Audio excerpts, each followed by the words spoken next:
Congress party ने गांधी खानदान के आदेश से गुजरात के कपास किसानों की एक बेल तक नहीं खरीदी। एक बेल तक एमएसपी के ऑपरेशन में नहीं खरीदी। और आज मुझे खुशी है ये कहते हुए कि नरेंद्र भाई के आदेश अनुसार कपास की खरीद गुजरात में भारतीय जनता पार्टी की केंद्र की सरकार ने मात्र गुजरात में 6,000 करोड़ रुपया की, कांग्रेस ने 0, भाजपा ने 6,000 करोड़। के नेताओं ने खुलेआम कह दिया कि दिल्ली से रुपया निकलता है तो गांव तक पहुंचते पहुंचते 10 पैसा हो जाता है। भारत के इतिहास में पहली बार ऐसा नेता जो कहता है कि 90 पैसे कांग्रेस वाले ही खा जाते हैं।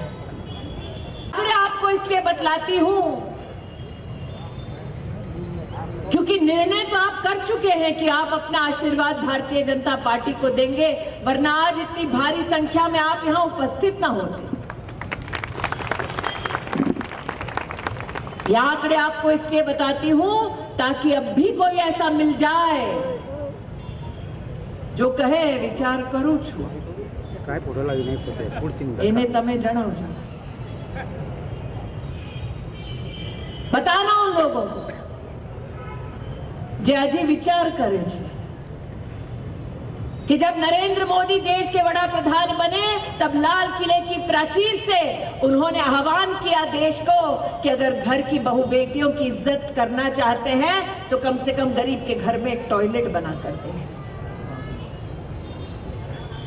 राष्ट्र के इतिहास में पहली बार लाल किले की प्राचीर से एक प्रधानमंत्री ने कहा टॉयलेट बनाओ, स्वच्छ रखो अपने शहर, अपने गांव, अपने मोहल्ले को। कांग्रेस पार्टी ने उपहास किया क्या शूज है स्वच्छता अभियान। और देश के इतिहास में पहली बार 10 करोड़ परिवारों को एक शौचालय मिला। अगर एक परिवार में मात्र 3 लोग हैं तो सोचिए आप, उनके टॉयलेट के वाटर की टैंकी में से पैसा निकला था। ये वो समझेंगे जिन्होंने संघर्ष को देखा है, उस संघर्ष को सहा है और सत्ता को सेवा का माध्यम बनाकर समाधान गरीब जनता को दिया है।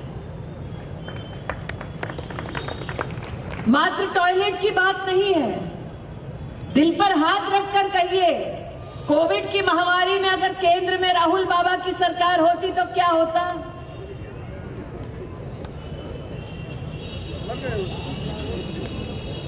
अस्सी करोड़ नागरिकों को नरेंद्र भाई ने 8 महीने का मुफ्त राशन दिया। वो राशन मिलता? कोविड की महामारी में 22 करोड़ गरीब बहनों के बैंक के खाते में 30,000 करोड़ रुपया गया। नरेंद्र भाई ने भारत की तिजोरी से सीधा बैंक के ट्रांसफर में दिया।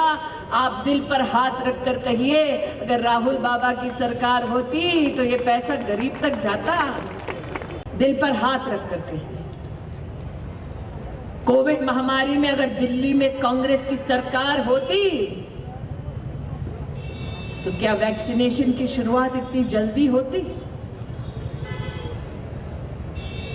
अगर कांग्रेस की सरकार होती तो क्या किसान सम्मान निधि के अंतर्गत 10 करोड़ किसानों को उनके बैंक के खाते में 1 लाख करोड़ रुपया मिलता?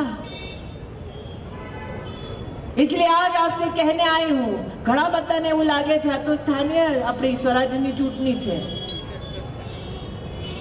लेकिन हर एक चुनाव જેટલા ગુજરાતી વ્યાપારી છે, નાના નાના દુકાનદારો છે, એના ખિસ્સામાંથી હું પૈસા કાઢીને બધાને આપી દઈશ, લાવો। હું કહેવા ઈચ્છું છું રાહુલ ગાંધીને, આવો અજમાવી લો ગુજરાતીઓને, ખબર પડી જશે। देश में द्वेष की भावना के साथ गुजरात और गुजरातियों को अपमानित करने का एक मौका नहीं छोड़ा राहुल गांधी ने, और कहा कि मैं राहुल गांधी गुजरात के छोटे दुकानदार और व्यापारियों की जेब से पैसा निकाल लूंगा जो चाय देते हैं गुजरात की जनता को। अरे वांदो चा वाला सत्य तो हवे चा सत्य। पहले दिक्कत चाय वाले के साथ थी, अब चाय के साथ है। समझ नहीं आती कि गुजरात से दिक्कत है या गुजरातियों से दिक्कत है। गुजरात में विकास रुके, इसके लिए कांग्रेस पार्टी ने केंद्र में सरकार में जब वो थे कोई कसर नहीं छोड़ी। फाइनेंस कमीशन का अगर पैसा देखें तो कांग्रेस के कार्यकाल में, पूरे कार्यकाल में 6,700 करोड़ रुपया भेजा। 2014 में केंद्र में नरेंद्र भाई की भारतीय जनता पार्टी ने सरकार बनी और अब तक गुजरात को सिर्फ फाइनेंस कमीशन के ग्रांट से 25,000 करोड़ से भी ज्यादा पैसा मिल चुका है।